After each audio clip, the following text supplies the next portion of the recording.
wassalatu wassalamu ala rasulillah wa ala alihi wa ashabihi wa man tabi'ahum bi ihsanin ila yaumiddin, amma ba'du. Yang kami hormati guru kita Ustaz Yusuf Iskandar Ta'ala, dan alhamdulillah beliau bersama kita di sini. Yang kami hormati ya, Dewan Guru di bawah Yayasan Al-Hikmah Batam. Dari Sabah ada, kita mendapatkan kunjungan, kemudian dari Al-Hikmah Putri, tapi kita belum dapat kunjungan dari Al-Hikmah Putra. Mungkin nanti ke depan kita undang juga mereka, ya karena ini acara kita. Al-Hikmah Putra masih masuk KBM. Oh, seharusnya diliburkan kayak Sabah ya. Baik, kan yang kami hormati seluruh pengunjung pameran kerajinan santriwati Al-Hikmah Putri tahun 2024. Semoga Allah senantiasa memberkahi antum semuanya dan semoga membantu melariskan UMKM di sekolah Al-Hikmah Putri tentunya. Sekali lagi kami ucapkan terima kasih dan ahlan wa sahlan, selamat datang kepada seluruh pengunjung yang telah meramaikan kegiatan kita pada kesempatan kali ini. Dan sedikit kami beritahukan bahwa pameran atau bazar kerajinan santriwati Al-Hikmah Putri ini adalah kegiatan tahunan kita Bapak Ibu, kegiatan tahunan yang senantiasa kita laksanakan. Biasanya kita laksanakan antara pertengahan semester ya, atau di akhir semester awal ya. Ini kita senantiasa laksanakan. Selain itu juga kita ada melaksanakan daurah khusus remaja yang sudah kita laksanakan pekan lalu. Alhamdulillah semuanya berjalan dengan lancar dan semua karena Allah Subhanahu wa taala tentunya. Dan semua yang ada di sini itu adalah hasil karya santriwati Al-Hikmah Putri. Jadi Bapak Ibu sekalian yang hadir ke sini boleh melihat hasil karya mereka, dari mulai pakaian ya, kita ada stand pakaian di sana, kemudian ada stand kerajinan tangan yang berbahan manik-manik, kemudian merajut, ada juga yang berbahan flanel, dan juga ada beberapa karya lainnya ya, yang Anda bisa lihat sendiri di sini. Dan semua hasil karya ini tidak dihasilkan sampingan. Karena apa? Memang kegiatan mereka ini pelajaran utama mereka itu adalah minat dan bakat. Kalau untuk setingkat SMP itu kita ada semua mata pelajaran itu kita masukkan mereka ya sebagai dasar-dasar mereka. Kemudian di SMA nanti baru ada penjurusan. Ya, ada jurusan tata boga, ada jurusan tata busana, dan juga ada jurusan tarbiyah. Nah, di tarbiyah sendiri mereka juga ada yang mungkin ingin menambah keahlian mereka, sehingga mereka menambah dengan mempelajari menjahit atau mendalami setelah mereka mendapatkan dasar-dasarnya di SMP. Itu mereka juga mendalaminya di SMA, tetapi tidak khusus untuk mendalami menjahit sebagaimana anak-anak di tata busana tentunya. Itu sedikit tentang kegiatan kita hari ini. Dan setiap kegiatan pameran, nah kita juga mengadakan talk show ya, tentunya bersama pakar pendidikan Kota Batam, yaitu Ustaz Yusuf Iskandar, dan alhamdulillah beliau di sini. Dan satu lagi, beliau adalah mudir dari Al-Hikmah Batam. Jadi Al-Hikmah Batam ini ada beberapa lembaga pendidikan Bapak dan Ibu sekalian. Ada di TK dan SD Sabah ya, yang diamanahi kepada Ustadz Beni, beliau ada hadir juga di sini. Kemudian ada Al-Hikmah Pondok Pesantren Al-Hikmah Putra ya, itu ada di Barelang, ada di Jembatan 4. Dan yang mengontrol di sana beliau sendiri, dibantu oleh beberapa guru ikhwan di sana. Kemudian yang berikutnya ada Al-Hikmah Putri, Sekolah Tahfiz dan Pengembangan Bakat Al-Hikmah Putri, yang sekarang kita sedang berada di sini. Ya, alhamdulillah semuanya berjalan dengan lancar ya, semua karena Allah dan kemudian karena doa antum semuanya, dan kami juga berharap tetap support kita ya, supaya kita bisa tetap memberikan pendidikan yang terbaik tentunya untuk anak bangsa. Bukan begitu, Ustaz? Begitu ya, Bala. Masya Allah. Baik Bapak dan Ibu sekalian, saat ini kita sudah bersama Mudir Al-Hikmah dan kita akan bincang-bincang ringan ini. Bagi Anda yang juga menyaksikan kita di Al-Hikmah Putri Official ya di Instagram, karena saat ini kita masih terbatas, kita hanya bisa live di satu sosial media, itu ada di Instagram dan Anda bisa searching di sana di Al-Hikmah Putri Official. Anda bisa menyaksikan kami di sana. Anda juga bisa mengirimkan pertanyaan-pertanyaan yang nantinya akan kita tanyakan kepada narasumber kita. Tentunya tentang, kita akan berbicara tentang apa hari ini, Ustaz? Tentang mendidik anak perempuan. Nah, mendidik anak perempuan. Kenapa Ustaz kok antum itu memilih tema itu hari ini? Apakah karena yang sekarang kita tempati ini tempatnya perempuan atau gimana nih? Karena kita live juga nih, Ustaz. Baik, jadi saya menyapa dulu untuk para pendengar, Bapak dan Ibu sekalian. Sekarang kami di Al-Hikmah Putri. Tentu saya melihat harus ada beda mendidik anak perempuan dengan anak laki-laki. Yang ada di lembaga yang pada umumnya, Ustaz Joko, itu di sekolah-sekolah itu laki dan perempuan disamakan. Diperlukan kurikulumnya sama, perlakuannya sama, semuanya pelajarannya sama, sehingga padahal nanti tugas perannya berbeda. Betul sekali. Iya kan? Bagaimana laki dan perempuan disamakan dalam pendidikannya? Harus beda. Pertama, peran dan tugasnya nanti sama. Yang kedua, tabiat fitrahnya juga berbeda. Ya kan? Jadi peran tugasnya berbeda, fitrahnya berbeda, ya, sifat watak karakteristiknya berbeda. Bagaimana mau disamakan? Memang iya, ya, di laki perempuan itu dalam syariat Islam itu ada kesamaan, sama-sama punya beban taklif beribadah pada Allah Ta'ala. Diciptakan untuk sama-sama beribadah pada Allah. Wa ma khalaqtul jinna wal insa illa liya'budun. Tidaklah aku ciptakan jin dan manusia kecuali dia agar hanya beribadah kepadaku saja. Ini laki dan perempuan sama. Bahkan ini untuk jin dan manusia sama. Ya, punya beban yang sama. Beribadah pada Allah Ta'ala, tapi perannya berbeda. Perannya berbeda.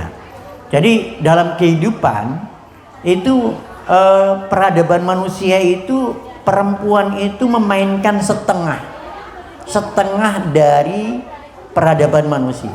Setengahnya dimainkan oleh laki-laki. Itu ya. Jadi laki-laki itu punya peran dan tugas yang berbeda, perempuan punya peran dan tugas yang berbeda. Itu. Jadi kita juga harus bedain. Sifat wataknya berbeda, tabiatnya pun berbeda. Itu yang kita. Jadi harus beda. Di sini harus kita harus berani menyampaikan kepada halayak, terutama kaum muslimin, muslimat, ya, yang pedomannya pada Islam. Tentu kita paham namanya muslim parenting ya. Kita muslim, parentingnya juga berdasarkan syariat Islam. Lah, Islam itu membedakan laki-laki dengan perempuan.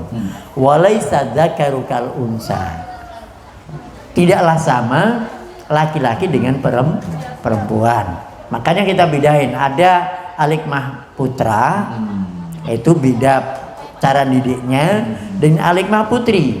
Juga berbeda cara didiknya gitu ya. Karena nanti punya tugas peran yang berbeda. Tapi gini Ustaz, kita ini kan sering sekali. Monggo silakan ibu-ibu. Ya, silakan. Monggo. Ya.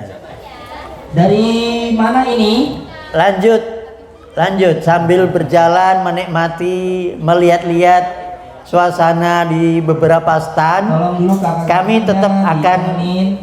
menemani dengan memberikan informasi tentang seputar pendidikan anak Baik. perempuan. Iya. Baik Ustaz, jadi begini, kita kan sering nih, apalagi sekarang itu benar-benar digaungkan yang katanya emansipasi wanita. Iya. Lah kita juga manusia kok, kan gitu kata para wanita nih Ustaz. Kita manusia kok, masa sama-sama makan nasi, kenapa sih kita harus dibeda-bedakan gitu? Lah, gimana menurut Ustadz sih tentang emansipasi wanita yang begitu kuat digaungkan saat ini, bahwa kami para perempuan ini, bukan kami ya, kami mewakili kami. Jadi para perempuan ini kan juga Mewakili perempuan. perempuan. Ustaz Duko mewakili perempuan Saya ini. mewakili para ibu-ibu yang ada di sini. Kaum Hawa. Ya, kaum Hawa. Mewakili kaum Hawa. Oke. Jadi dia bilang kami juga mau dong laki-laki dapat satu, kami dapat satu, masa kami dapatnya setengah? Kemudian kenapa hak-hak kami harus dibeda-bedakan dengan laki-laki? Nah ini gimana Ustaz? Sebenarnya zolim nggak sih kita sebagai laki-laki? Atau kalau hukum Allah tentu tidak ada yang zolim ya Ustaz, tapi secara pemikiran manusia ini kok enak banget sih jadi laki-laki, selalu dilebihkan daripada perempuan. Nah ini gimana Ustaz? Sehingga keluarlah emansipasi wanita katanya itu. Kalau boleh saya ringkas, kadang-kadang dari musuh Islam itu menghembuskan Islam itu menganaktirikan wanita. Benar. Wanita itu nomor 2 atau nomor sekian. Iya, makhluk nomor 2 lah gitu ya, dibandingkan dengan laki-laki. Nah ini gimana Ustaz? Tapi memang dalam Islam laki dan perempuan itu diberikan tugas yang berbeda. Betul. Contoh gini, perwalian. Wali itu siapa? Hanya untuk laki-laki. Betul. Wali untuk laki-laki. Kemudian Nabi Rasul laki-laki. Pemimpin laki-laki. Ya, qadhi laki-laki. Lah ini beda, laki-laki. Perwalian untuk menikahkan nggak bisa wanita menikahkan sendiri, ibunya menikahkan putrinya nggak bisa. Betul. Tapi harus wali laki-laki. Itu memang wali rijali alaihinna darajah. Laki-laki itu 1 derajat di atas perempuan. Memang harus diakui begitu. Ini dalam kehidupan manusia juga perempuan itu mengakui laki-laki itu memang punya sifat pemberani, lebih berani daripada perempuan. Tapi Contoh aja, masang gas saja, kompor gas, ya. Nunggu dulu ya. Nunggu suaminya, dia nggak berani. Kemudian coba suruh kalau ada bocor taat atap, ya ada perempuan yang manjat sendiri atapnya perbaikan, kan nggak bisa. Nggak berani dia. Nggak berani. Laki-laki diberikan keberanian. Makanya itu wali rijali alaihinna darajah. Laki-laki itu di 1 derajat di atas perempuan. Itu fitrah. Yang menempatkan itu adalah Allah. Makanya didiklah hamba Allah itu, makhluk Allah itu dididik sesuai dengan syariat Allah. Contoh gini, kalau Ustaz Joko beli kendaraan mereknya A, Ya. kalau beli baru dapat apa? Dapat buku petunjuk perawatan supaya awet. Maka perusahaan A itu yang mengeluarkan produk motor A tadi, dia membuat buku petunjuk perawatan supaya motornya itu awet, kan itu. Ya. Lah, manusia itu produknya Allah. Ya. Buku petunjuk perawatannya apa? Alkitab, Al-Quran, dijelaskan oleh Rasulullah dalam hadis. Ini adalah buku petunjuk untuk merawat manusia, termasuk mendidik anak. Ya, mendidik anak itu harus dibedain, laki dengan perempuan beda. Ya, kalau perempuan itu sensitif dengan bahasa Coba dibentak nangis dia. Laki-laki enggak, dibentak 20 kali dia tetap biasa aja gitu ya. Santai aja dia. Mungkin malah melawan, melotot itu. Anak perempuan enggak, nangis dia. Itu harus bedain. Perlakuannya apa harus sama, semuanya dibentak semuanya. Atau dengan bahasa halus semua. Kan enggak bijak juga. Harus beda. Jadi itu. Yang kedua, laki-laki itu mengandalkan otot dan otaknya kuat. Tapi kalau perempuan perasaannya yang kuat, iya, perasaannya yang kuat, ya. Kalau laki-laki otot dan otak, akalnya kuat. Nah, makanya perempuan harus diasah lebih didominankan dalam mendidik itu di perasaan, kejiwaannya. Dia menyayangi, empati, kasih sayang, lemah lembut itu. Perempuan harus diasah ke sana. Adapun laki-laki dia harus dikuatkan ototnya dengan olahraga. Maka di Alikma Putra itu wajib santri ikut olahraga. Oh, kayaknya itu silat yang ya. Jadi alasan membangun lapangan. Kita buat lapangan futsal itu untuk mengokohkan anak supaya dia kuat fisiknya. Dia olahraganya kuat, ya, dengan bela diri, dengan olahraga, karena memang laki-laki harus kuat ototnya, ya, fisiknya harus kuat. Lah, dan otak itu dari sisi ilmu, logika berpikirnya harus kuat.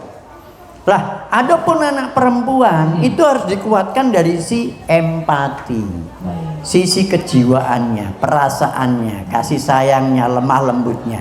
Maka pendidikan di sini Halimah Putri itu, lihat karya-karya mereka itu mengasah itu semuanya. Mulai kelas 7 diajari keterampilan kain flanel ya. Kain flanel itu. Itu kelas 7 karena belum ke yang lain ya, belum menjahit. Kenapa? Karena mungkin motorik halusnya harus dilatih dulu. Ya, pernah tahun pertama kan? Tahun pertama kita kelas 7 langsung diajarin jahit, rusak semuanya mesin jahitnya. Wow, ternyata harus bertahap dulu, ajari dulu keterampilan yang lain dulu. Lah kelas 8 sudah terbentuk, motorik halusnya udah bagus. Lah kelas 8 mulai diajari menjahit. Ya, mulai menjahit. Ini karena jadi menjahit, merajut itu butuh kesabaran. Sabar, lemah lembut gitu ya. Dia nempel, jahit, bunting, ini semuanya butuh kelembutan. Ini menguatkan fitrahnya wanita. Dan tahu nggak, di sini banyak keunggulan yang kalau di Alikma Putri itu bakat minat itu menjadi pelajaran sendiri, bukan ekstrakurikuler ya. Kalau tempat yang lain kan itu jadi ekstrakurikuler, seminggu sekali atau sebulan sekali, ya. Atau ini nggak mengasah fitrahnya anak.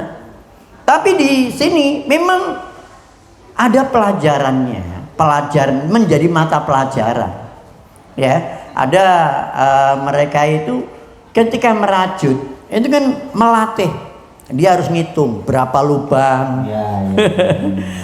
Kemudian ini butuh kelembutan, lah ini sebenarnya dia mengasah kelembutan pelan-pelan gitu ya.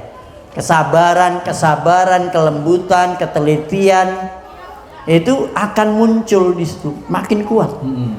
Di situ sebenarnya para ustazah itu bukan hanya mengajari itu, di sela-sela mereka ketika merajut ya, atau menjahit atau berkarya, ada pesan-pesan yang disampaikan sama para ustazahnya.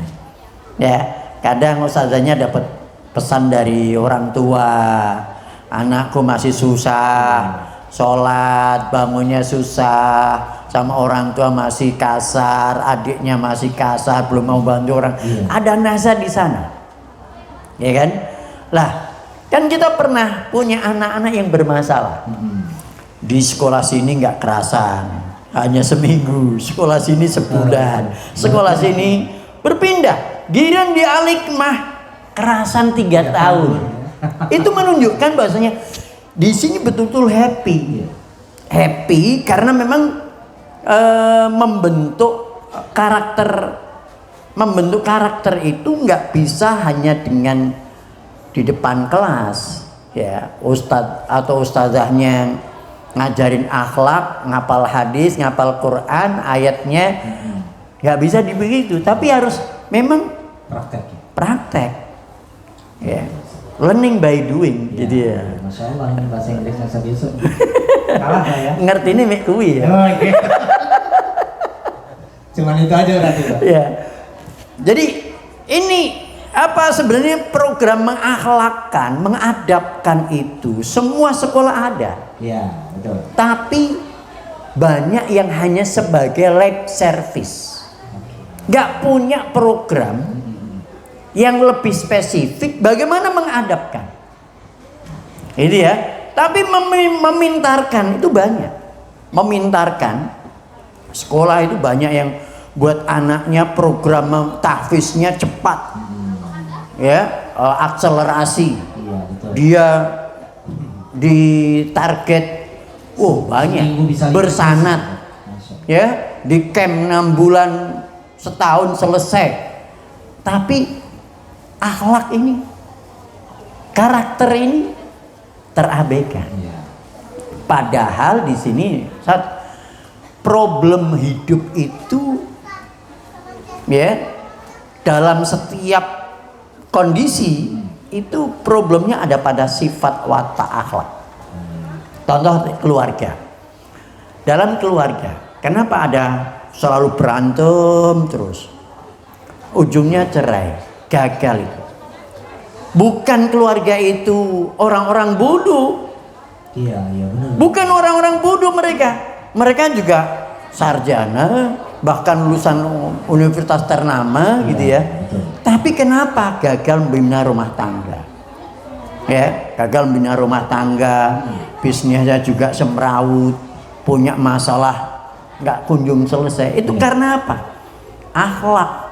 Problem hidup itu sebenarnya sumbernya pada karakter.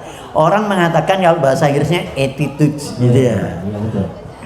Betul. Karakter, attitude. Kalau kita ya akhlak adab, gitu ya. Iya. Lah ini sekarang ini tidak diperhatikan secara serius.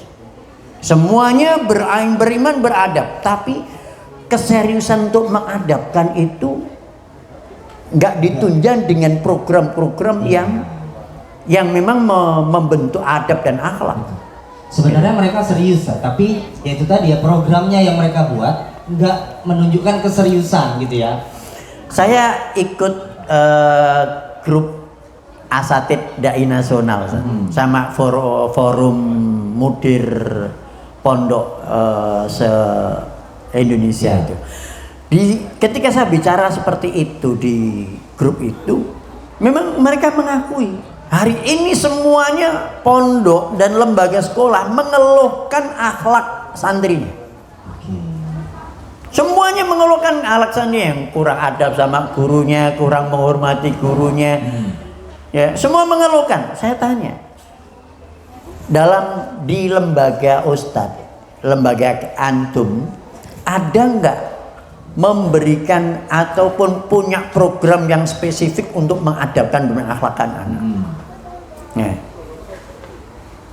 Program di lembaga itu mungkin ada program tahfiz bersanad dengan rinci bagus, tapi ada nggak program akhlak untuk karakter, bentuk karakternya?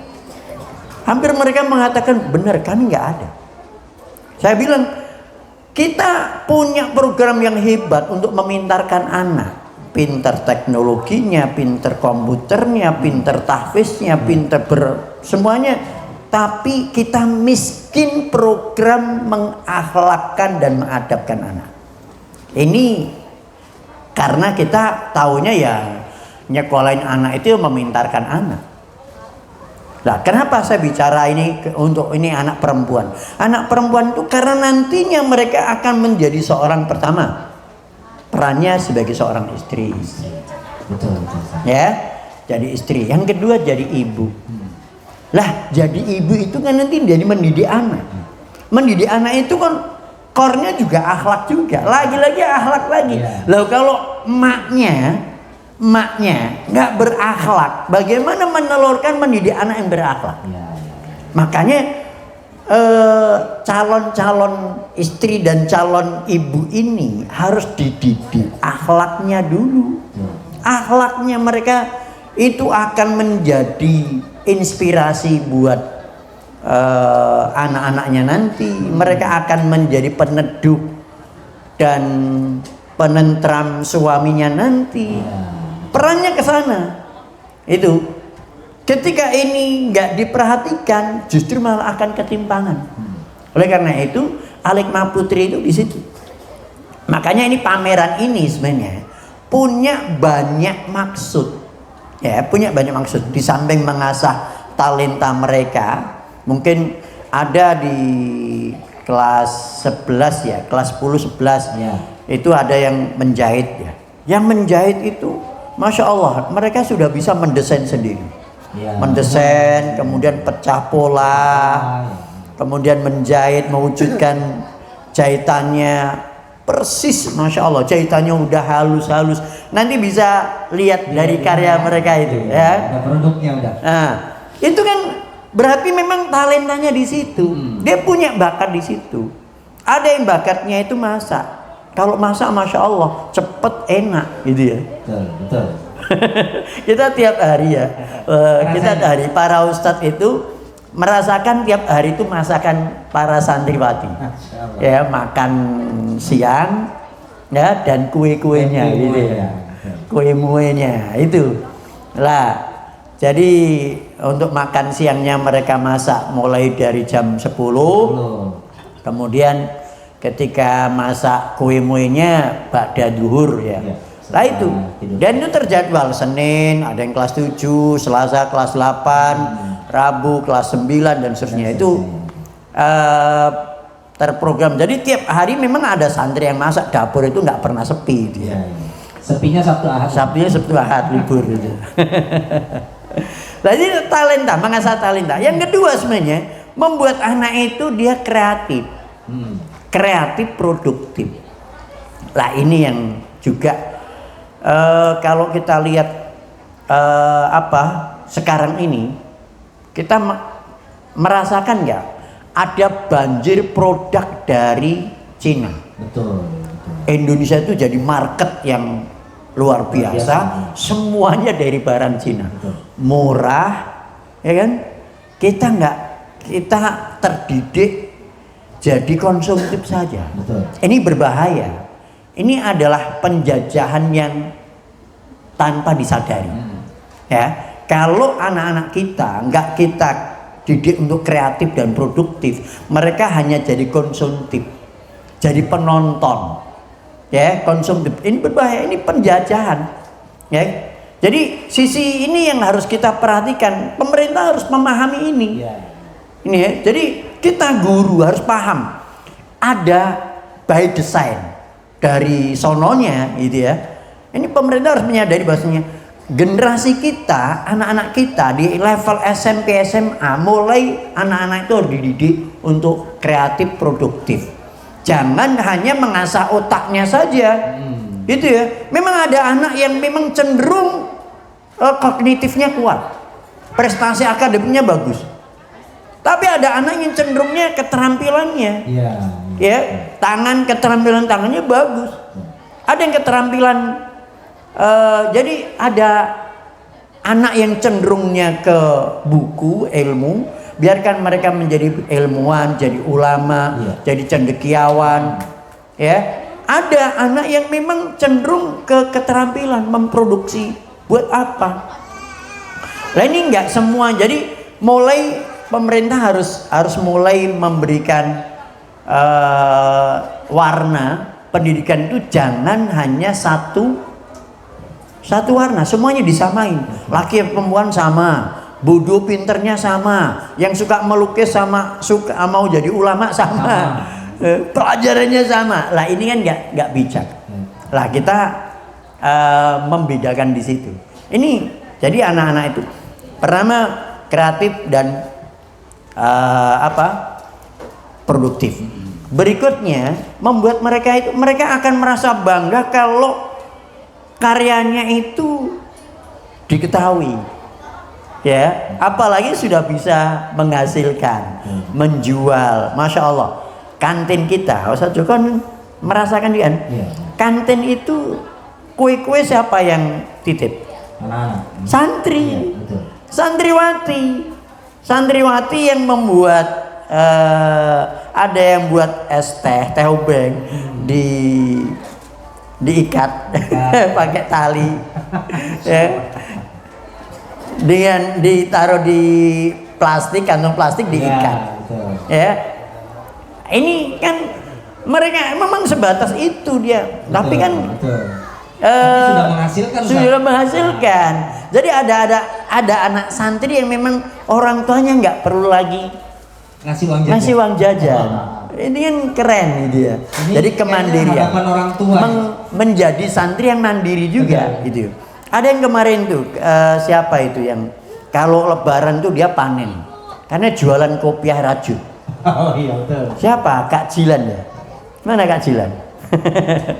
Yang kelas 10 ya? Waktu itu kelas 10. Ini kalau lebaran dia panen dari hasil apa? Dari hasil merajutnya, ya, Masya Allah. Ini abinya yang menjual di tempat kajian.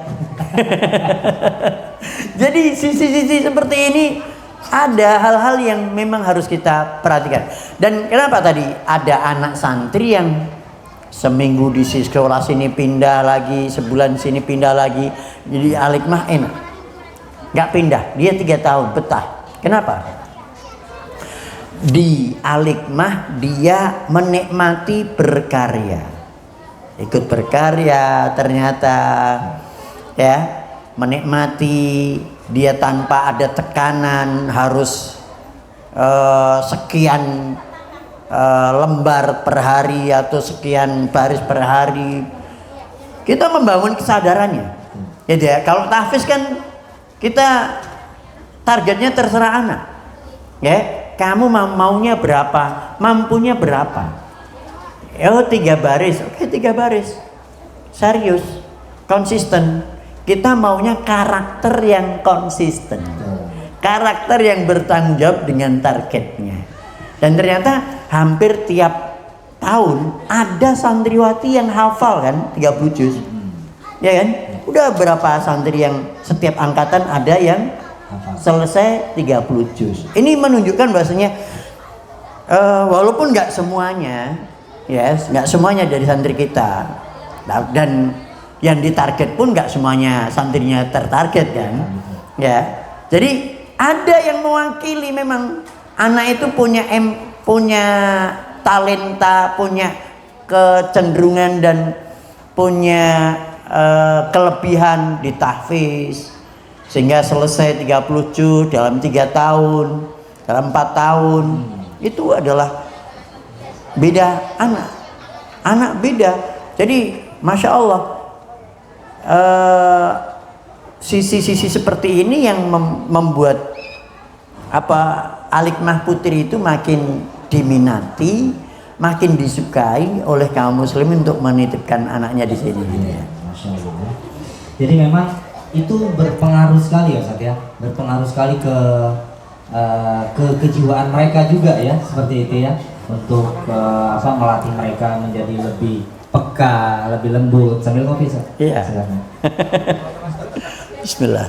Jadi Bapak dan Ibu sekalian, itu tadi sebelumnya tentang kenapa sih kita mengkhususkan pendidikan bagi anak-anak putri kita. Tapi gini Ustaz, ini kan termasuk fenomena yang luar biasa, dan kita nggak tahu ya, perkembangan pendidikan di Indonesia itu kan luar biasa pesat Ustaz. Tapi kita tidak sedikit juga mendengar bagaimana anak-anak putri mereka sekolah nggak pulang, ya, kemudian hilang, ya, Nauzubillah min dzalik, ya, jangan sampai ini terjadi dengan anak-anak kita ya. Kemudian begitu dapat kabar sudah tidak bernyawa ya, kondisinya juga mengenaskan sekali. Nah, insya Allah Bapak dan Ibu sekalian, besok kita akan ada bedah kasus ya. Kita akan ada bedah kasus dari beberapa kasus yang sempat viral di Indonesia tentang bagaimana anak perempuan ini ditemukan sudah tidak bernyawa, kemudian kondisinya juga sangat mengenaskan, di lakban badannya, dimasukkan ke dalam kardus. Kemudian juga ada yang ini sebenarnya miris untuk diceritakan ya, tapi mungkin bisa jadi pelajaran kita.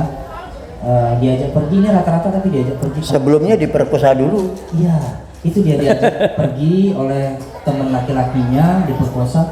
Kemudian ada yang mohon maaf dimasukkan cangkul di kemaluannya sampai tersisa cangkulnya saja ya, ditendang, gagang cangkulnya masuk ke dalam sampai ke tenggorokan. Nah ini kan, ini miris sekali. Ini hanya beberapa kasus dari sekian ratus kasus yang sempat pernah viral di Indonesia, Ustaz.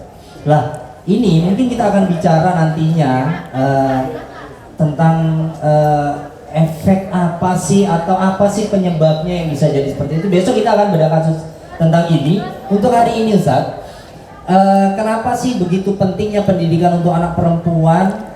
Kalau memang ada kasus-kasus tadi, ya misalkan gitu ya, ada kasus-kasus tadi, kenapa sih kok nggak anak perempuan ini kita bekali bela diri gitu Ustaz?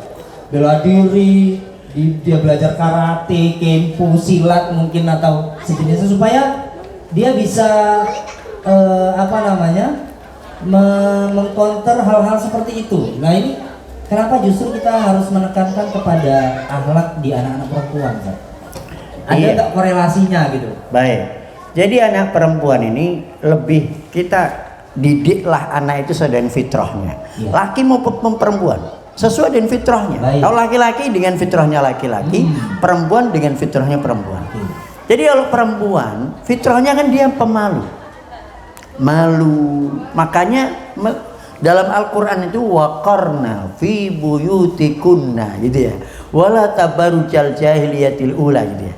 Hendaknya para wanita itu di rumah ya, waqarna fi buyutikunna wala tabarujal jahiliyatil ula, jangan bertabaruj, berhias seperti berhiasnya wanita jahiliyah. Kira-kira jadi bukan kita biarkan dia keluyuran kemana-mana, kasih ilmu bela diri, biar pokoknya biar dia kemana-mana, biar dia bisa gitu. Kayak gitu, bukan dididik di rumah gitu. Mestinya memang perempuan itu karena komunitasnya dia nyamannya di rumah, akan terjaga kalau dia di rumah. Makanya rasa malu itu yang harus selalu dipupuk. Itu al-haya'u minal iman itu memang harus kembali. Sekarang ini hilang, rasa malu perempuan itu hilang. Lah kemana itu? Ketika rasa malu pada perempuan itu hilang, apa yang terjadi? Maka rusaklah perempuan itu, akhirnya keluar kemana-mana mempertontonkan aurat. Itu yang merusak dirinya, merusak laki-laki, jadi sumber fitnah. Ya, berapa banyak rumah tangga rusak karena ada pihak ketiga, karena mengumbar aurat. Ya, entah di medsosnya, entah di luarnya. Lah ini kan dia merusak orang lain dan merusak dirinya sendiri. Makanya konsep Islam itu harus kita kembalikan. Jadi perempuan itu bukan begitu caranya, tapi dengan mengembalikan. Mereka menguatkan rasa malunya, memupuk rasa malunya untuk bergaul dengan laki-laki, agar mereka juga terjaga kehormatannya. Di peran di rumah tidak kalah penting daripada perannya seorang laki-laki keluar. Ya, dari rumah itulah berapa banyak para ibu yang hasil dari dia mendidik anak itu menjadi imam-imam besar. Jadi Imam Ahmad, Imam Ibnul Jauzi, Imam Syafi'i itu hasil daripada seorang ibu yang konsen di rumah. Sehingga umat ini berutang budi kepada ibu itu. Ibunda Imam Syafi'i berutang budi kepada ibunda Imam Ibnu Taimiyah, berhutang budi pada ibunda Imam Ahmad bin Hambal, kita nggak bisa bayar mereka. Dan jasanya kepada umat itu besar. Itu peran mereka luar biasa, nggak kalah dengan, coba kalau wanita karir. Wanita karir selama dia berkarir, kira-kira per bulan dia infak berapa untuk kaum muslimin? Iya kan? Kalau untuk peran, hasilnya untuk diinfakkan semuanya kira-kira. Tapi kalau hasilnya anak soleh, ya, jadi pemimpin besar, pengusaha besar, imam besar, gitu ya, ulama besar. Ini kan perannya, manfaatnya luar biasa. Ini peran wanita yang luar biasa. Jadi perannya ini jangan dikerdilkan, jangan diremehkan. Justru kita harus pahamkan kepada dunia, pada kaum muslim pada umumnya, perannya seorang wanita di rumah itu sangat besar. Setengah dari peradaban itu dimainkan oleh wanita di dalam rumahnya. Ya. Jadi itu perannya di peradaban manusia itu ada di rumah oleh seorang wanita, kaum Hawa. Yang hari ini kalau kaum Hawa keluar dari rumah keluyuran, habis. Ya, rusak. Ya, laki-lakinya rusak, dirinya rusak, anaknya pun rusak. Semuanya rusak akhirnya. Itu. Iya, jadi penting sekali ya, Ustaz. Ya, pelajaran atau pendidikan tentang akhlak bagi wanita ini, bagaimana mereka menjaga diri, seperti itulah. Begini Ustaz, terkait dengan menjaga diri ini kan juga mungkin ada pengaruh-pengaruh dari eksternal. Kalau tadi kan kita berbicara dari internal diri si perempuan sendiri gitu ya Ustaz, dari anak perempuan. Nah, dari faktor eksternal ini Ustaz, terkadang mohon maaf, ada orang tua yang anaknya ini sekolah nggak pernah ada lawan jenis yang datang ke rumah, ya kan? Nah, kalau laki-laki itu mesti ditanya, nggak laku itu. Kamu nggak punya teman perempuan kan? Kamu nggak punya pacar kan gitu ya? Terus minder. Ada anak perempuan nih pulang, terus ibunya khawatir kamu itu nggak suka laki-laki apa nak kan gitu? Atau kamu kok nggak laku kan gitu? Lah, pertanyaan-pertanyaan seperti ini terkadang kan berpengaruh. Walau mungkin pada saat ditanya dia cuek, ibu apa sih kan gitu ya? Apalagi anak perempuan, ibu apa sih kan gitu ya kan? Tadi begitu dia di kamar dia merenung, iya juga ya, padahal aku ada loh suka sama si fulan kayak gitu ya. Akhirnya dia bilang, dia cerita, Bu, ada Bu ini, bawalah ke rumah kan gitu ya ibu itu. Nah ini gimana? Apakah ini juga kadang gini menjadikan dalil bagi orang tua bahwa kalau anaknya sudah berhasil menjalin hubungan dengan lawan jenis, ini berarti anaknya normal. Udah punya pacar, seneng, bangga gitu loh. Anakku wis laku. Anakku normal gitu. Apalagi kalau ganti-ganti berarti ya anakku laku banget. Banget ini ya. Apalagi koleksinya banyak. Wah, ini dia. Nah, ini gimana Ustaz? Apakah ini menjadi satu kewajaran bagi orang tua karena dia punya kekhawatiran kalau anaknya itu nggak punya teman lawan jenis, ya. Ini khawatir, anakku nggak normal kayak gitu Ustaz. Nah, ini gimana fenomena seperti ini? Ya, orang tua itu yang seperti itu, yang merasa dia malu kalau anak gadisnya nggak punya pacar, nggak punya cowok sih. Kamu normal nggak? Kamu normal nggak? Padahal kamu cantik loh kan ya. Lah, sebenarnya atau kebalikannya, kalau dia anak gadisnya punya mantan pacar banyak itu, kemudian dia bangga, ya anakku laku keras nih. Ini sebenarnya orang tua yang sakit sebenarnya. Sakit jiwanya sebenarnya. Sakit jiwanya. Mestinya dia nggak perlu seperti itu. Ya, jadi ada kenormalan itu ditandai dengan ini cinta pertama. Semuanya mengalami. Anak gadis kita mungkin begitu juga.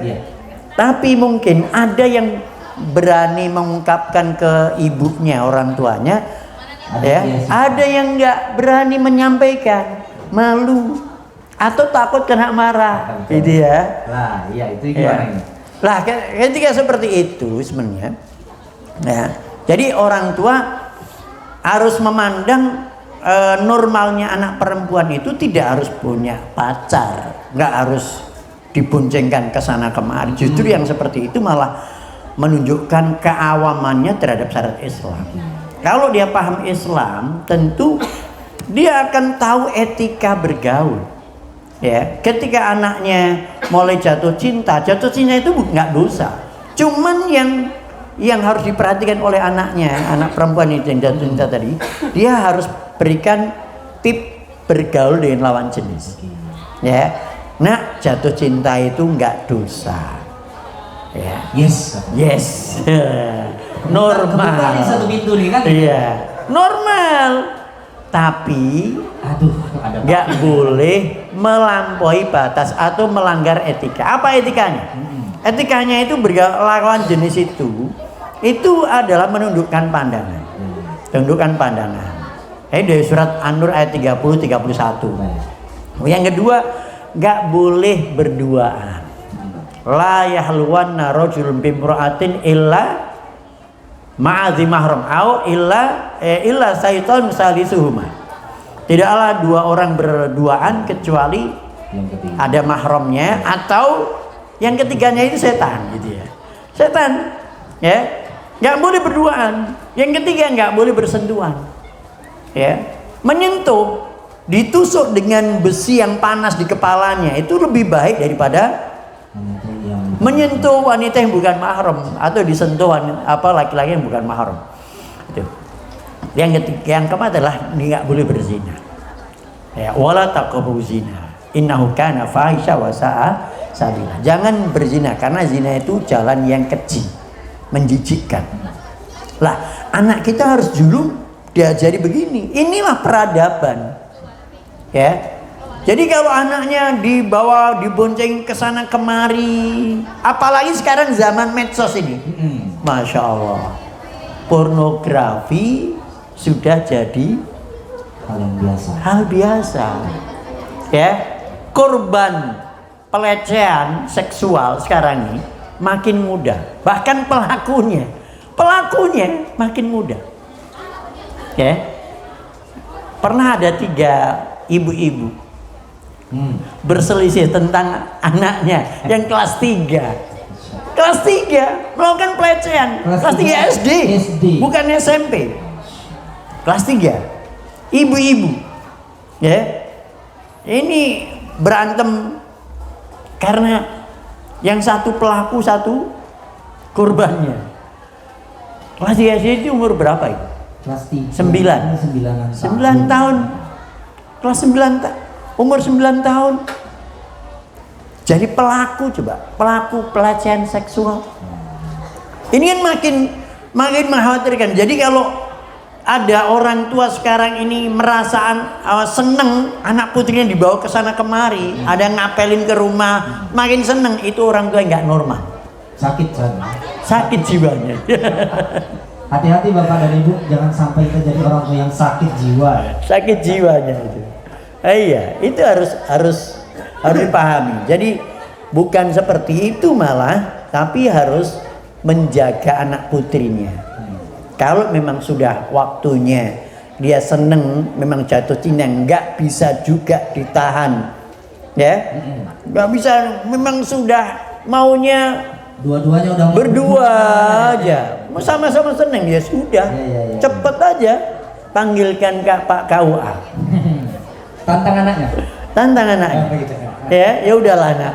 Ibu sama bapak nggak boleh menghalangi kebahagiaan. Ya, ayah sama ibu ingin melihat kamu tetap bahagia. Udah nikah aja. Ya, paling kan cuman di rumah itu cuma nambah 1 piring kan? Iya ya. 1 piring nasi. Semuanya sebenarnya udah bawa rezekinya masing-masing. Iya. Jadi lo nambah ke rumah 1 anggota menantu itu kan cuma nambah 1 piring. Apa yang susah? Iya, kecil lah itu. Sederhanakan masalah. Jadi itu salah satu solusi, Ustaz ya? Solusi, gitu ya. Agar nggak terjebak dalam perzinahan. Iya. Tapi gini Ustaz, ini juga jadi fenomena juga. Ini memang banyak sekali. Iya, ini ada Ustazah Nindi datang. Selamat datang Ustazah Nindi dengan suami. Ya. Ini ada dari Kanzul Jana juga ini. Ada Ustadz Eko dari Kanzul Jana. Ya, Ustaz, kita lanjutkan nih tentang fenomena pacaran juga di kalangan remaja Ustaz. Ini kan memang usia-usia mereka ini dari mulai mungkin kalau sekarang ya, kalau dulu itu pacaran itu identik dengan anak-anak SMA kan kayak gitu ya Ustaz ya. Anak-anak SMA, usia-usia SMA dari kelas-kelas 2 kayak gitu. Karena dulu SMA kelas 1 itu masih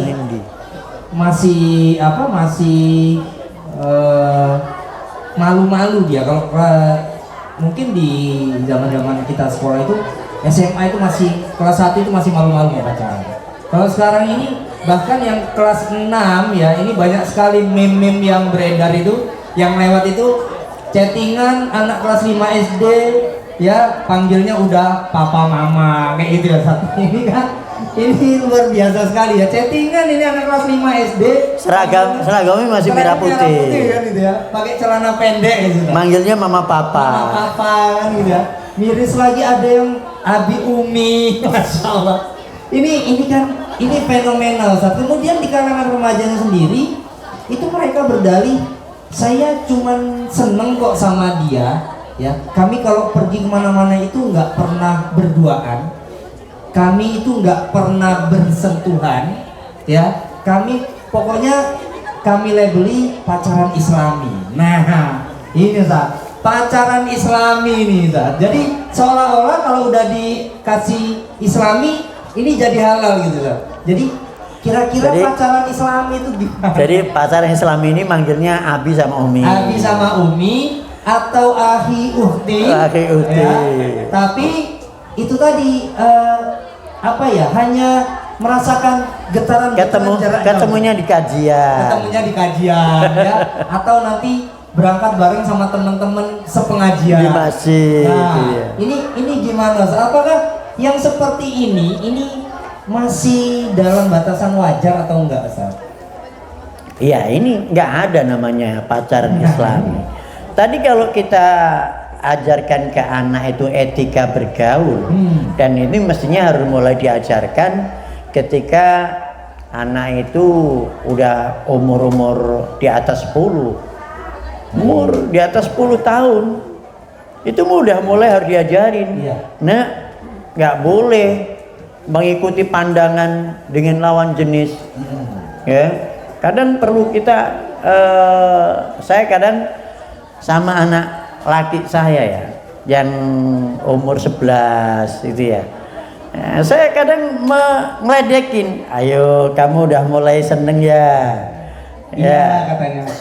Dia tersipu malu. Ya, tersipu malu. Kalau udah mulai seneng, kalau kamu seneng, udah ngomong aja sama Abi nikahkan kamu. Kalau kamu cepet nikah, punya anak, Abi kan cepet punya cucu. Tapi dia malu-malu, nggak mungkin dia iya gitu. Ala kulihal, ini pacaran itu nggak ada namanya pacaran Islam itu nggak ada. Pokoknya pelanggaran syariat itu ketika diawali dari apa?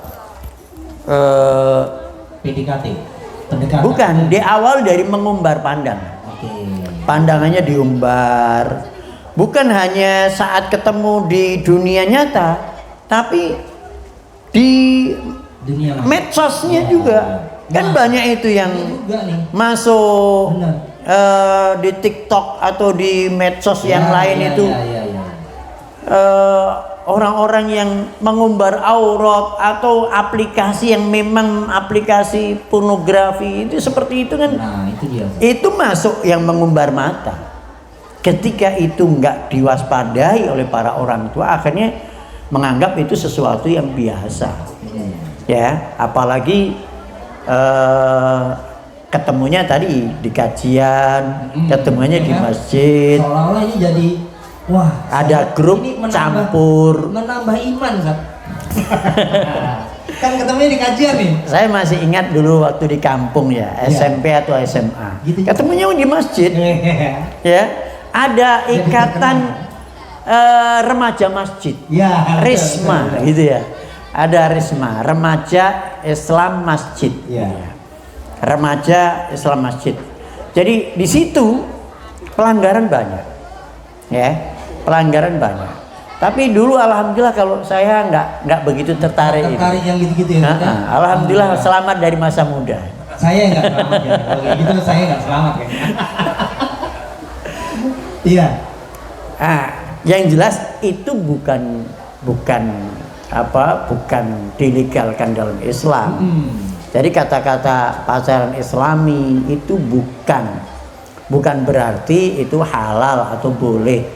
Tetap syariat Islam tetap pelanggaran syariat Islam. Pelanggaran juga. Pelanggaran juga. Walaupun ya itu tadi dalilnya, aku ini jadi semangat datang ke pengajian, aku jadi semangat datang ke masjid A, aku jadi datang ikut kajian tema A. Karena apa?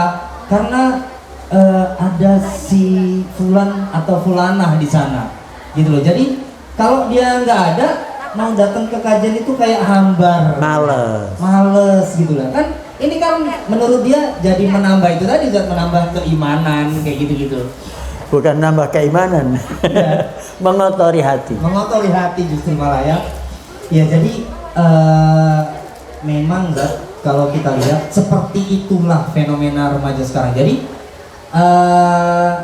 sebenarnya peran orang tua juga sangat penting ya. Setiap peran orang tua di rumah untuk mengontrol anak-anaknya, pergaulan anak-anaknya. Nah ini sebatas mana sih sebagai orang tua itu harus mengontrol anaknya, karena ada anak-anak juga yang merasa risih kalau semua privasinya itu diketahui orang tua. Dan jadi sementara orang tua dia punya kewajiban untuk menjaga anaknya nih dari atas, dari bawah, dari depan, dari belakang, kanan, kiri, ya, vertikal, horizontal.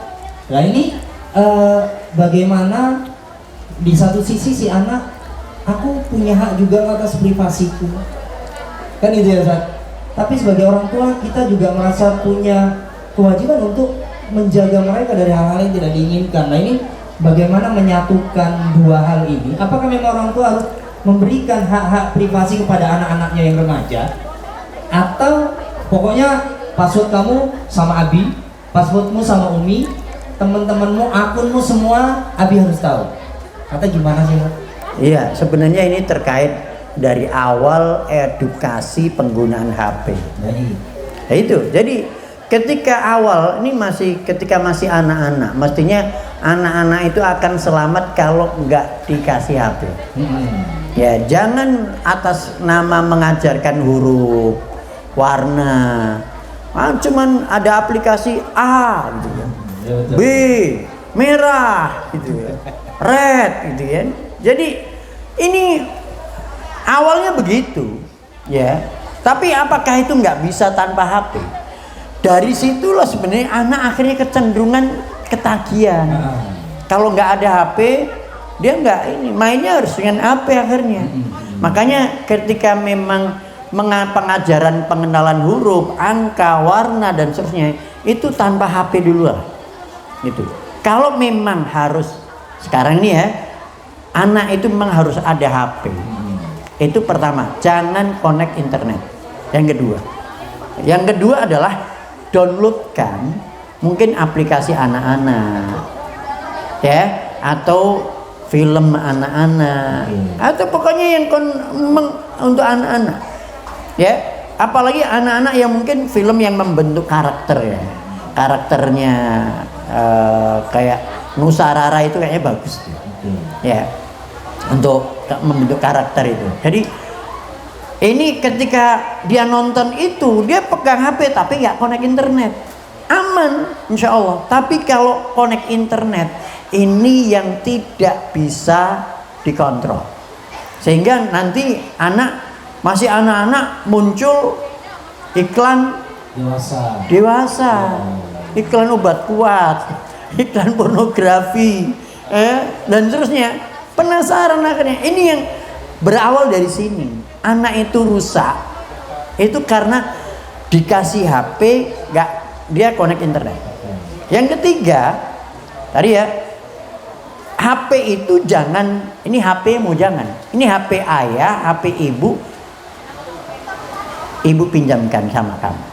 Kalau udah HP kamu itu udah jadi miliknya dia, terus akan dibawa terus. Tapi mana HP ayah?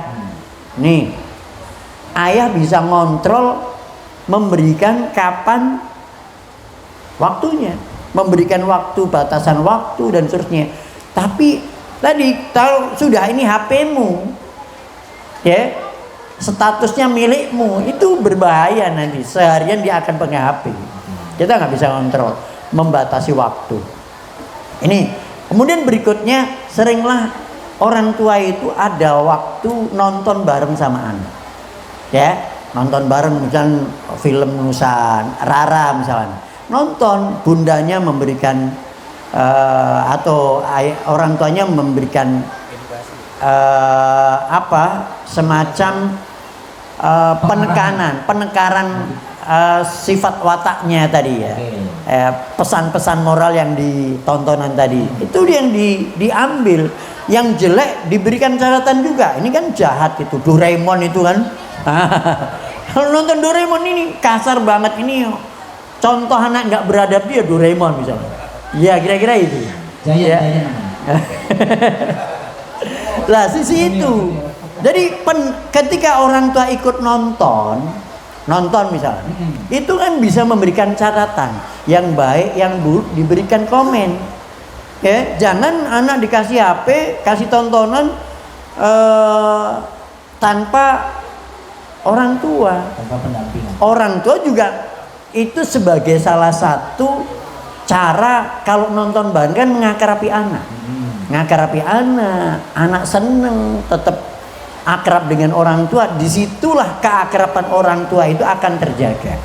Ketika terjaga, nanti membentuk karakter tadi, amanah, jujur, bertanggung jawab akan terus terkawal. Ya, jadi anak yang selalu mungkin punya sifat culas, licik, ya, suka bohong, itu nggak tiba-tiba. Dia punya di depan orang tua baik, tapi ketika dia sendiri, masya Allah, depan ayahnya anak soleh, ketika di kamar sendiri anak toleh gitu ya. Jadi kan dari sisi ini nggak akan terjadi kalau orang tua tadi stepnya itu seperti itu. Jadi kita akhirnya ngerti karakter anak kita, dia licik atau jujur, amanah. Nah dari situ sehingga nanti nggak kesulitan ketika dia saatnya dia punya medsos, ya. Medsos, punya akun di medsos, kita nggak kesulitan untuk minta ngecek medsosnya dia. Itu sekarang gini lah, ini tadi mungkin untuk anak-anak usia dini ini kan memang kurang baik kalau dididik langsung dengan handphone tadi. Nah ini sekarang kondisinya seandainya remaja, apalagi anak-anak kita di sini kan usianya memang usia remaja. Apakah memang sambil ngopi ya? Iya, ngopi Sam. Antum malah nggak ngopi. Iya, nanti saya gantian pas antum ngomong saya ngopi. Nah, pada saat ini kayaknya hal yang mustahil ya. Kalau misalkan anak-anak kita ini pada nggak punya akun sosial media, itu kan kayaknya mungkin dari 86 santri. Kayaknya mustahil ya. Iya. Oh mustahil ya? Ada mungkin satu di antara 1000. Iya, satu di antara 1000. Itu nggak punya media sosial. Itu, nah, apakah juga orang tua itu perlu tahu nggak sih akun media sosial mereka? Dalam rangka apa? Membantu mengontrol mereka. Nak, kamu kemarin lihat posting kayak gini. Ini kan nggak boleh. Gitu. Kira-kira ini layak nggak sih bagi orang tua untuk berbuat hal-hal seperti ini kayak gitu Pak? Baik, jadi kedekatan, kuncinya kedekatan, keakraban orang tua dengan anak. Kalau akrab, aman, nyaman hubungan orang tua dengan anak punya akun medsos, Ya, boleh Umi jadi kawanmu. Kok nggak di teks Umi? Kira-kira itu. Ya, kalau dia aman, ya hubungan orang tua dengan anak akrab, insya Allah nggak ada masalah. Yang jadi masalah itu ketika hubungan orang tua dengan anak itu memang sudah bermasalah. Maka dia punya akun nggak mau diketahui orang tua. Paling kena marah, paling dikritik lagi, kena marah lagi. Lah ini, jadi kuncinya sebenarnya keakraban, kenyamanan hubungan orang tua dengan anak. Kalau udah aman, sama-sama merasa aman, merasa dipercaya, dikasih amanah. Ayah percaya sama saya percaya sama anak misalnya. Itu sisi-sisi itu hubungan nggak ada masalah. Ketika itu anak punya akun, dia akan akunmu mana nak? Boleh ayah tahu. Akun nggak akan keberatan. Ada yang ini satu katanya, dia bikin akun 3 tadi, yang duanya disembunyikan.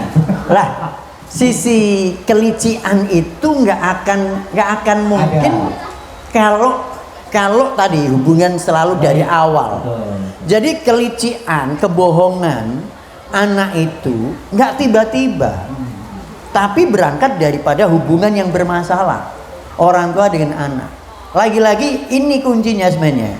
Mau sampai kapanpun dalam mendidik anak, ketika nggak ada hubungan yang harmonis orang tua dan anak, hubungannya selalu bermasalah terus, ini akan menimbulkan ketidaknyamanan tadi. Aku nggak mau punya akun diketahui sama orang tua saya. Berarti harus diciptakan keakraban. Betul. Kuncinya itu keakraban, kenyamanan, ya, kasih sayang, kelembutan, ketegasan itu harus menjadi sebuah bumbu dalam hubungan antara orang tua dengan anak. Tapi ada masalah. Nah, masalahnya begini. Kadang perasaan orang tua itu kan dia punya otorisasi terhadap anak. Loh, saya ini loh abimu ini. Nah, saya abimu nih. Pokoknya, lah ini saya. Apakah memang boleh seorang tua itu, ya orang tua itu otoriter terhadap anaknya? Ya, mungkin kalau logika saya ya, ini logika saya.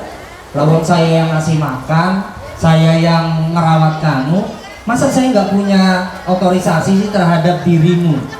Kayak gitu ya. Jadi pokoknya kamu harus ikut apa yang Abi katakan. Nggak bisa. Nah, istilahnya begitu. Itu gimana? Jadi istilahnya sebenarnya yang untuk hubungan kita dengan anak, orang tua dengan anak, itu dibutuhkan ketegasan, tegas, bukan kasar dan keras. Kalau tadi kasar keras, ya, otoritas atas nama aku punya hak penuh. Ya. Kamu kan anakku, ya. Aku ngasih kamu makan tiap hari, kira-kira itu. Ya? Iya, seperti ini membuat rusak hubungan. Keras dan kasar itu merusak hubungan. Itu yang membuat anak itu akhirnya nggak nyaman, nggak mau dipantau, diketahui sama ayah dan ibunya. Nah, makanya tapi tegas dari awal, dari kecil dulu. Ada hubungan tetap akrab, tetap lembut, tapi tegas. Anak itu tahu akhirnya batasan mana yang boleh, mana yang nggak boleh, mana yang halal, mana yang haram. Oh, ini nggak boleh sama ayah, sama ibu. Kalau yang ini ayah marah, kalau ini ibu marah, kalau ini, ketegasan itu membuat anak itu ngerti arah, gitu ya. Mana yang boleh, yang nggak boleh. Jadi kes peristiwa tadi, ya, tentang anak yang buat akun lebih dari satu dan kepalsuan, kelician dan seterusnya, itu semuanya berangkat dari hubungan yang nggak baik. Ya, ketika baik, akrab, nyaman, tapi tegas, anak itu ngerti. Tegas itu gini. Tegas itu bukan kasar, bukan keras. Ya, keras dan kasar itu melukai. Melukai dan membuat atau melunturkan cintanya anak kepada orang tua. Ya. Jangankan anak dengan orang tua, suami istri yang awalnya saling mencintai tadi, jatuh cinta tadi. Iya, Cinta pertama dan akhirnya berakhir jadi suami istri. Betul. Oke. Lah, ternyata ketika ini udah istri suami ini adalah dari cinta pertama. Iya. Dan kemudian tapi ternyata di perjalanan waktu suaminya keras, kasar. Istrinya makin luntur cintanya. Padahal mulai dari cinta pertama. Iya, betul sekali. Lah, kekasaran dan kekerasan itu melunturkan cinta. Lah, termasuk orang anak. Anak ke orang tua, semua anak itu mencintai orang tua. Tapi mulut akan luntur ketika apa? Ketika orang tua kasar keras. Lah, ketika itulah kasar keras itu akhirnya menimbulkan masalah banyak. Melawan, melotot, durhaka sama orang tua, dia bohong, nggak mau punya diketahui sama orang tuanya, akun-akunnya, semuanya. Ya, dia mungkin punya wajah 1000 di hadapan ayahnya atau orang tuanya. Bukan hanya wajah 2. Bukan berwajah 2, ya? Berwajah 1000. Wajahnya 1000. Ayah, sini keliling. Ya itu. Jadi berangkat dari situ sebenarnya itu semua masalah anak dengan orang tua itu berangkat dari hubungan yang tidak harmonis. Nah itu yang. Jadi yang dibutuhkan anak itu tegas, bukan keras dan kasar. Tapi ketika kasar dan keras ini tiap hari itu melukai anak.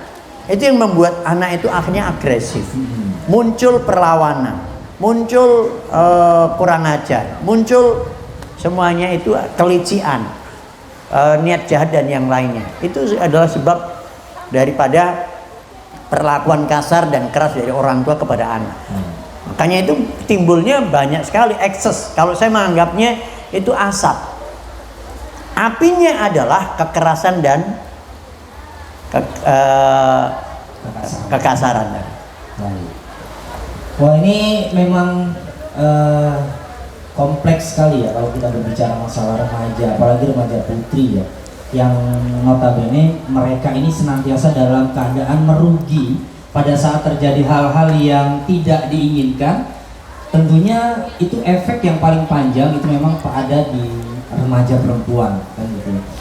Dan ini menarik sekali, tapi kayaknya waktu juga yang sudah mendekati zuhur. Dan insya Allah kita besok akan lanjutkan lagi perbincangan, Ustaz. Mudah-mudahan antum punya waktu untuk kita melanjutkan. Ada beberapa studi kasus dan kemudian ada juga saya pernah melihat sosial eksperimen ya, tentang bagaimana mereka menangani anak-anak perempuan mereka. Nah ini mungkin kita akan bisa sharing nantinya. Dan kami harapkan juga semua pengunjung bisa juga ikut berinteraksi bersama kita, mungkin bertanya atau memberikan pendapat ya, yang tentunya ini bisa menjadi pelajaran mungkin ya, pengalaman-pengalaman yang ada ini akan bisa jadi pelajaran buat orang tua yang lain dan juga buat anak-anak kita ya, para remaja semuanya. Kalian besok siapkan pertanyaan kalau ada yang mau ditanyakan. Ustaz, boleh nggak sih melawan sama orang tua kalau orang tua kita itu zolim? Nah kan pasti kalian pernah kepikiran kayak gitu kan? Jujur aja Rara. Oh bukan ya. Jadi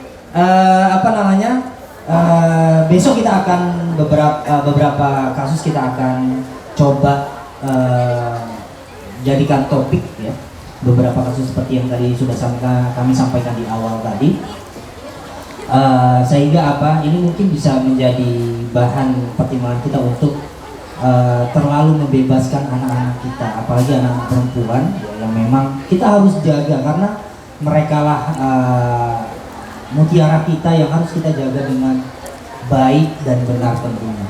Baik Ustaz, terima kasih, jazakumullah khairan untuk materi hari ini. Insya Allah besok kita akan lanjutkan kembali. Tapi mungkin kalau sebelum ditutup ini ada nggak yang mau bertanya bapak-bapak tentang tema hari ini atau tentang remaja? Kalian ada yang mau bertanya? Joseph Yusuf boleh. Ada yang mau menanyakan? Itu mau Maimunah kayaknya pengen banget bertanya kayak tadi tuh kayaknya mau menanyakan sesuatu. Atau boleh dari ustazah-ustazah atau ibu-ibu ada yang mau bertanya, Ustaz ini anak saya itu Ustaz dibangunin sholat subuh. Nah, ya kan sudah bangun Ustaz, saya tinggal dia sholat sampai saya pulang dari masjid ternyata dia cuma duduk Ustaz. Tidur lagi. Tidur. Nah ini gimana? Nah ini boleh ya bertanya seperti itu. Insya Allah nanti akan mungkin ada tips-tips yang bisa diberikan. Apakah kita siapkan air 1 ember ya, bangunin anaknya, dicelupin kepalanya gitu. Atau seperti apa? Atau kita bawain sambel ya, begitu bangun. Iya Pak, silakan. Ada yang mau bertanya ya? Yuk. Bismillahirrahmanirrahim. Ustaz, mau bertanya terkait emansipasi wanita tadi. Iya. Jadi gini, kan di masyarakat kita itu Dekatkan Pak agar biar ya. di masyarakat kita itu ada anggapan seperti ini. Jika wanita itu tidak keluar, tidak bekerja, tidak bersaing dengan laki-laki, nanti dia tidak bisa menjadi wanita mandiri seperti itu. Nggak bisa mandiri. Mandiri. Iya, Gitu. betul. Jadi anggapan orang umum mungkin sekiranya dia sudah berumah tangga, dia tidak punya penghasilan sendiri, Khawatir. manakala suaminya kolaps ataupun cerai ataupun sebagai misalnya seperti itu, nah itu bagaimana tanggapannya Ustaz terkait subhat ini Ustaz? Karena suatu hari mungkin kita perlu sampaikan ke anak kita nih, Ustaz. Iya. Kita mungkin ke keluarga kita, adik kita ataupun kepada kita terkait hari ini seperti itu. Ya mungkin itu aja Ustaz yang butuh pencerahannya. Baik. Ustaz izin Ustaz Ya. menambahkan pertanyaan beliau tadi. Ya. Lah kan benar juga tadi kalau misalkan dia nggak keluar ya, ada yang beranggapan nanti susah mandiri, nanti nggak bisa fight dia dengan keadaan gitu kan. Tapi nah apakah memang mutlak juga perempuan itu harus pokoknya kamu harus di rumah? Nah kayak gitu Ustaz. Itu aja tanggapan. Baik. Sebenarnya wanita yang disuruh banyak di rumah itu saya bicara tentang pertama, ada nggak kemungkinan wanita itu bisa mandiri tetap di rumah, keterampilan untuk bisa mandiri di rumah? Sangat bisa. Sangat bisa. Ya, dengan mungkin dia bisa menjadi seorang reseller sebuah produk yang dia atau dengan kemampuan marketing online, atau dengan sebagai konten kreator dengan tetap dalam koridor syariat, dia buat konten-konten dakwah, konten positif tentang wanita, itu bisa menghasilkan tanpa harus keluar dari rumah. Jadi memang harus kita didik anak kita itu kemandiriannya tetap dalam fitrah mereka, fitrahnya di dalam rumah, ya. Kemudian kalaupun toh keluar rumah itu bukan berarti dia harus dominan di luar, ya. Tetap harus dominannya, dia harus selalu merindukan di rumah, ya. Merindukan. Kalau wanita itu sudah nggak merindukan pulang ke rumah atau senangnya malah di luar rumah, ya, itu udah rusak fitrahnya. Tapi wanita yang fitrahnya masih bagus, dia akan paling keluar itu hanya karena sebuah kebutuhan. Ya, kalaupun toh dia karir misalnya memang dibutuhkan sama umat, menjadi seorang guru, seorang dokter, seorang jadi perawat, itu memang bidan, itu dibutuhkan dalam kehidupan kita, itu sebuah keniscayaan, ya. Nggak mungkin semuanya laki-laki, dokter kandungan masuk laki-laki jadi akan memang harus ada perempuan yang jadi dokter kandungan, jadi bidan dan semuanya itu butuh. Guru pun seperti itu, ya, guru pun seperti itu. Tapi tadi bidang-bidang tadi jangan sampai merusak fitrahnya sebagai seorang wanita, ya. Jadi pun harus keluar tadi, itu nggak boleh merusak fitrah sebagai seorang wanita. Ya, kemudian jadi karirnya, kemandiriannya itu disesuaikan dengan fitrah tadi. Termasuk nanti mungkin punya bakat minat ya. Bakat minatnya itu juga disari dengan fitrah dan syariat. Ya. Fitrah ini berlawanan dengan fitrah atau tidak? Wanita dia senangnya apa? Panjat tebing misalnya. Ini kan enggak di luar fitrah. Wanita ini punya minat bakatnya itu panjat tebing gitu kan enggak sesuai. Atau minat bakatnya itu jadi pegulat kan enggak ini. Maksud sama suaminya nanti banting gitu ya. Jadi enggak sesuai dengan fitrahnya. Jadi difilter dengan fitrah. Yang kedua filter dengan syariat. Nyanyi, syariat kita nggak boleh jadi penyanyi, ya. Nah, kira-kira itu ada filter yang harus selalu rambu-rambu yang harus kita sampaikan. Jadi anak kita itu harus kita didik dia betah di rumah, bisa berkarir dan mandiri dengan pekerjaan-pekerjaan yang sesuai dengan fitrahnya tanpa tadi melawan syariat dan tetap dalam koridor sebagai seorang wanita muslimah gitu. Jadi bisa kalau mau mandiri pun bisa. Banyak sekarang apalagi pakai sekarang ini zamannya reseller, apalagi marketing online, jualan di marketplace dan sebagainya. Pakai jualan semuanya bisa. Ya, sisi itu enggak mengurangi waktu untuk tetap dia di dalam rumah. Ya, Allah alam bisawab. Berarti masih diperbolehkan wanita itu keluar dari rumah untuk berkarir, tetapi selama tidak menyelisihi fitrah mereka gitu. Betul. Gitu ya Pak ya. Jadi dia bisa juga mandiri Pak, insya Allah ya. Boleh keluar rumah, tapi jadi bidan Pak. Biar aman kita ya. Istri-istri kita ditangani wanita juga ya. Bidan ya. Atau dokter kandungan. Iya, dokter kandungan gitu. Ya jadi itu tadi ya, seorang wanita itu masih dia bisa tetap berkarya ya, mengasah kemandirian mereka, tetapi tetap dalam koridor syariat dan dalam fitrahnya mereka seperti itu. Baik, Bapak dan Ibu sekalian, insya Allah besok kita akan lanjutkan kembali dan kami harapkan besok bisa hadir kembali ke sini untuk bersama-sama bergabung dalam pameran kerajinan santriwati Al-Hikmah Putri yang diadakan selama 2 hari, Sabtu dan Ahad, 9 dan 10 November 2024, yang mana kegiatan ini memang kegiatan rutin kita tahunan ya. Insya Allah kita akan laksanakan dari mulai pukul 9 sampai dengan pukul 15 ya, atau jelang asar tentunya. Dan terima kasih sekali lagi atas kunjungannya. Selamat datang dan selamat menikmati hidangan yang ada di belakang, yang tentunya tidak gratis juga. Jadi harus ada modal juga sih, minimal modal bensin lah kesini kan gitu. Tenang aja, ada yang gratis buat bapak-bapak, ada kopi Pak. Tenang aja insya Allah ya. Ya, terima kasih atas segala perhatiannya.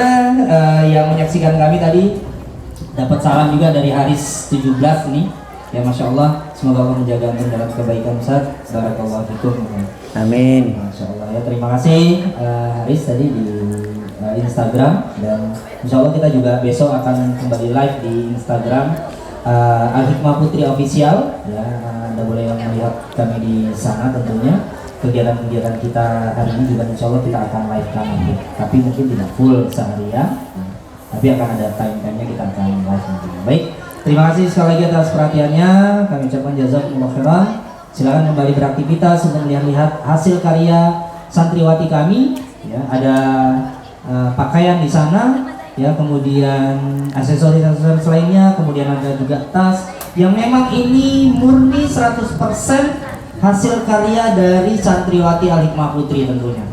Anda bisa melihat-lihat, dan di belakang ada stand makanan ya, ini juga hasil dari santriwati. Silakan kalau ada yang mau memberikan masukan juga kami terima tentunya. Silakan DM kami di akun media sosial kami yang sudah kami share tentunya. Baik, terima kasih Ustaz. Jazakumullah khairan. Insyaallah kita akan Wah, iya.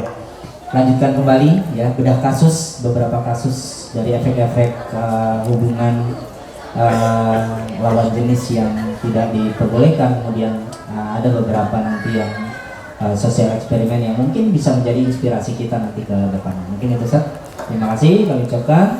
Kita tutup sesi pertama ini, dan nanti setelah ini insya Allah akan ada perkenalan nih dari anak-anak kita ya, dari semua divisi ya, dari tata busana, dari tata boga, dan dari tarbiyah. Mereka akan mengeksplanasi, akan menjelaskan gimana sih di tata boga, gimana di tata busana, dan juga apa sih yang mereka dapatkan di tarbiyah. Nah, ini mereka akan jelaskan nanti dari anak-anak kita. Ba'da zuhur. Ba'da zuhur, anak-anak tarbiyah insyaallah akan podcast juga. Iya, itu tadi kita nanti bersama mereka.